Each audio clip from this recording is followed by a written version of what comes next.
벌어진다 라고 하는 것이 바로 리처드 도킨스의 생각입니다. 그 생각을 조금 더 생물학적으로 얘기를 해볼게요. 여기 왼쪽에 있는 초파리가 조금 이상하죠. 왜 이상합니까? 날개가 하나 더 달렸어요. 원래 날개는 한 쌍이에요. 여러분들이 그 관찰력이 별로 없으신 것 같은데 올 여름에 파리를 잡으셔서 한번 관찰을 해보십시오. 날개가 한 쌍입니다. 예, 두 쌍 있으면은 그 좀 이상한 거예요. 여기 이제 보통 홀터라고 하는 자리인데요. 홀터라고 하는 자리에 한 쌍이 더 나온 초파리가 있습니다. 그거를 어떤 경우에 그런 일이 벌어지냐면 울트라바이토락스라고 하는 유전자가 있어요. 그 유전자에 변이가 생기면 다른 부분은 멀쩡한데요. 이 홀터 자리에 한 쌍의 날개가 하나 더 생길 뿐이에요. 그다음에 오른쪽 그림 한번 보십시오. 뭔가 여기가 이상하죠. 예, 더듬이가 나올 자리에 뭐가 나왔죠? 다리가 나왔어요. 예, 되게 사실 안 좋은 모습이긴 하지만 이런 일이 가능합니다. 다른 데는 멀쩡해요. 이거는 초파리에서 안테나피디아라고 하는 유전자가 있는데 그 유전자에서 변이가 생기면 이런 일이 벌어집니다. 예, 이걸 우리가 발생 유전자라고 얘기를 해요. 발생에서 되게 중요한 역할을 합니다. 그리고 그거를 좀 더 정확히 말하면 혹수 유전자라고 그래요. 이 혹수 유전자는 초파리만 갖고 있는 게 아니에요.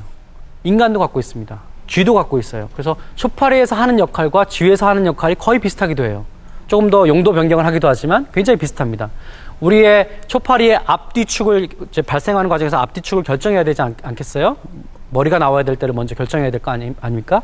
앞뒤축을 결정하는 유전자가 우리 인간의 척추의 앞뒤축을 결정하기도 합니다. 그러니까 초파리에게 썼던 유전자가 똑같이 그 유전자가 초파리를 발생시켰던 유전자가 쥐, 인간에게도 똑같이 적용된다는 겁니다. 다시 말하면 레고 블록을 버린 게 아니고 그 레고 블록을 가져다가 조금 더 보완해서 썼다는 거예요. 여러분, 초파리 눈하고 인간의 눈은 다르죠? 초파리 눈은 겹눈으로 돼 있고 쥐 눈은 우리 겹눈이 아니잖아요. 쥐나 인간의 눈은. 근데 PAX6라는 유전자가 있어요. 이거는 우리 인간과 같은 초파리 말고 이런 포유동물의 눈을 관장하는 그런 유전자고, 아일리스 유전자라고 하는 거는 초파리 눈을 결정하는 유전자예요. 그 유전자를 원래 자리가 아닌 다른 자리에다 놓으면 이렇게 초파리의 막 엉뚱한 곳에서 눈이 발생합니다. 예. 그리고 PAX6라는 유전자를 예컨대 없애버리면 어떤 일이 벌어지냐면 쥐에서 눈이 발생하지 않아요. 그러니까 눈과 관련된 발생시킬 것인가 말 것인가를 스위치 역할을 하는 유전자예요. 이런 유전자가 초파리에게도 있고 인간에게도 있습니다. 그리고 이거는 거의 동일합니다. 그래서 인간의 눈이 초파리 눈하고 너무나 모양이 다르고 구조도 다르니까 이건 다른 유전자들로 만들었을 것이다라고 생각하지만 그렇지 않다는 겁니다. 같은 유전자 셋을 가지고 초파리의 눈도 만들고 인간의 눈도 만들었다는 거예요. 자연은 굉장히 효율적이죠. 그래서 같은 여러분 변주곡이라는 거 아시죠? 같은 리듬들이 계속돼서 변주되잖아요. 그죠? 변하잖아요. 메인 팀은 그대로 가면서 변주되잖아요. 생명도 마찬가지라는 겁니다. 이것은 무엇을 얘기하냐면 생명체가 굉장히 복잡한데, 그리고 뭔가 생명체가 이렇게 발전을 해왔는데 그 발전하는 과정에서 뭔가 레고 블록 같은 중요한 것들을 하나씩 얻어갔다는 겁니다. 초파리에게서 필요한 레고 블록이 5개라면 쥐에게는 7개, 인간에게는 8개. 그리고 그 7개, 8개가 조금씩 변형된 형태로 이렇게 됐다는 거죠. 그런 관점에서 보면 우리가 진화라고 하는 것이 과연 이렇게도 갔다가 저렇게도 갔다가 역사 속에서 막 환경이 바뀌니까 이렇게 변하는 그런 측면도 있지만, 사실상 큰 그림을 그려보면 뭔가 레고 블록이 점점 쌓아지고 있는 그런 느낌을 그런 사실을 우리가 받아들일 수 있는 거죠. 그래서 리처드 도킨스는 바로 이거를 진화 가능성이라는 말로 표현을 했습니다. 이것들이 증가한다 이렇게 얘기를 했던 거죠. 그것이 증가한다면 바로 생명도 진보한다고 얘기할 수 있지 않겠느냐 이렇게 주장을 했던 겁니다. 지금까지의 논쟁을 종합을 해보면 그렇게 간단하지 않다는 거 아시죠? 그러니까 우리가 지난 3강에서 현대 진화 생물학자들이 엄청난 논쟁들을 하고 있다고 제가 말씀드렸잖아요. 그런 것과 비슷하게 이 진화가 진보이냐라고 하는 측면에서도 동일한 의견이 없습니다. 그러니까 서로 양쪽에 진보가 아니다, 진보일 수 없다 하는, 진보일 수 있다, 이런 측면에서 보면 진보일 수 있다, 이런 주장들을 서로 펼치는 거죠. 그러니까 여러분 그냥 이제는 진화가 진보냐라고 질문하면 이렇게 대답하시면 됩니다. 그거 그렇게 간단하지 않다. 이렇게 대답하시면 정답입니다.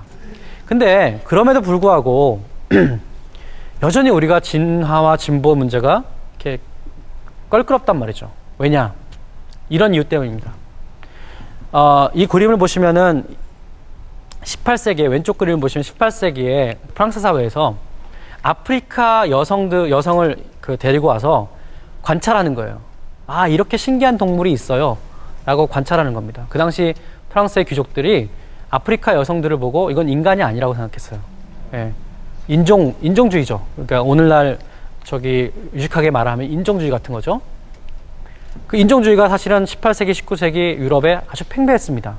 그 다음 오른쪽 그림을 보시면 실제로 인종들하고 뭐 흑인이든 백인이든 그 다음에 무슨 황색인이든 이런 인종들하고 실제로 그 인종과 가까운 동물들하고 하등동물하고 이렇게 배치를 시켰어요.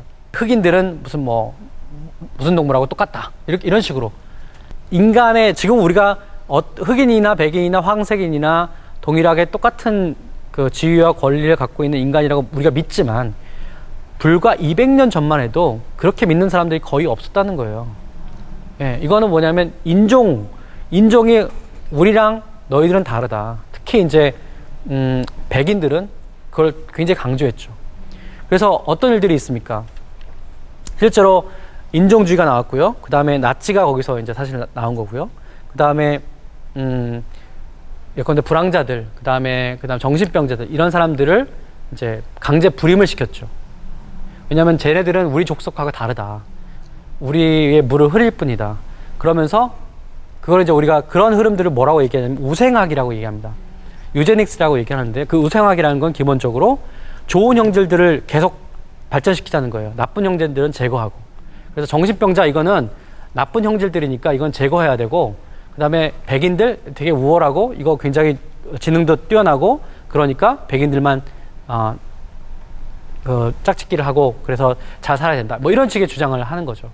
근데 놀랍게도 지난 100년 전만 해도 150년 전만 해도 실제로 이 그림을 보시면 별표가요. 지금 거의 선진국들이에요. 유럽이에요. 유럽에 굉장히 많이 별표가 쳐 있죠. 그 불황자들이나 정신병자들에 대해서 강제로 애를 못 갖도록 했던 그런 나라들입니다. 불과 100년 전이에요. 이런 일들이 실제로 있었습니다. 우리가 뭐 나치의 인종 청소는 더 이상 얘기할 필요도 없지만 불과 정말 선진국들에서 이런 일을 벌였다는 거죠. 우리가 지금 훨씬 더 나아진 사회를 지금 우리가 살고 있죠. 다행스럽게. 왜 이런 말씀을 드리냐면 이것이 바로 진화론 때문에 나왔다라고 주장하는 사람들이 있기 때문이에요. 실제로 우생학의 아버지라고 불리는 프랜시스 골턴이라는 사람이 있습니다. 프랜시스 골턴이라는 사람이 있는데요. 그 사람이 쓴 책이 유전적 천재 이런 책이에요. 다윈하고 사촌지간이었어요. 골턴은 굉장히 뛰어난 학자입니다. 통계학에서도 굉장히 뛰어난 학자였고, 근데 이제 이 책을 써서 좋은 형질들을 갖고 있는 사람들을 그 사람들끼리 결혼을 시켜서 우리 인류를 훨씬 더 진보하는 더 좋은 방향으로 가져가야 된다. 이런 주장을 사실은 펼쳤던 사람입니다. 지금 보면 조금 위험한 생각을 가졌던 사람이죠. 과학자로서 훌륭한 사람이긴 하지만 그런 사람들과 그런 사람의 어떤 그런 우생학과 그 다음에 진화론, 경쟁을 통해서 나쁜 형질들은 도태시키고 그 다음에 좋은 형질들은 끝까지 더 발전시켜서 사회를 진보하는 방향으로 끌고 가야 된다. 이런 사회 진화론자들 이런 사람들이 서로 만나서 말하자면 이 사상이 어떻게 보면 융합돼서 20세기 전반부에 그런 비참한 현실을 만들었던 거죠. 그래서 저는 그래요.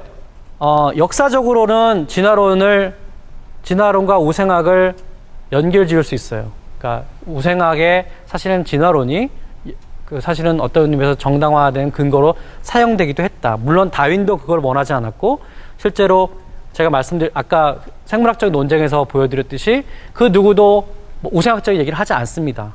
하지만 역사적으로 20세기 초반부에 논리적이고 경험적인 경험적인 그런 연결은 없어요. 예. 그렇지만 역사적으로 그렇게 연결됐던 것은 사실입니다. 그렇다면 우리가 지금 유전자 같은 걸 어떻게 봐야 되느냐? 간단히 말씀드릴 수 있을 것 같습니다. 여러분, 유전자는 왼쪽 그림에 보시듯이 청사진이 아니에요. 우리가 보통 유전자를 청사진이라고 얘기하잖아요. 어떤 건물을 만드는데 청사진대로 만들잖아요. 근데 유전자만이 그 일을 하지 않습니다. 우리가 어떤 행동들을 하고 어떤 구조를 만들고 어떠한 신체로 발달하는 데 있어서 유전자가 중요한 역할을 하지만 혼자 역할을 하지 않아요. 청사진대로 그대로 만드는 게 아닙니다. 어떻게 만드느냐? 마치 요리책과 같은 거예요. 요리책에 보시면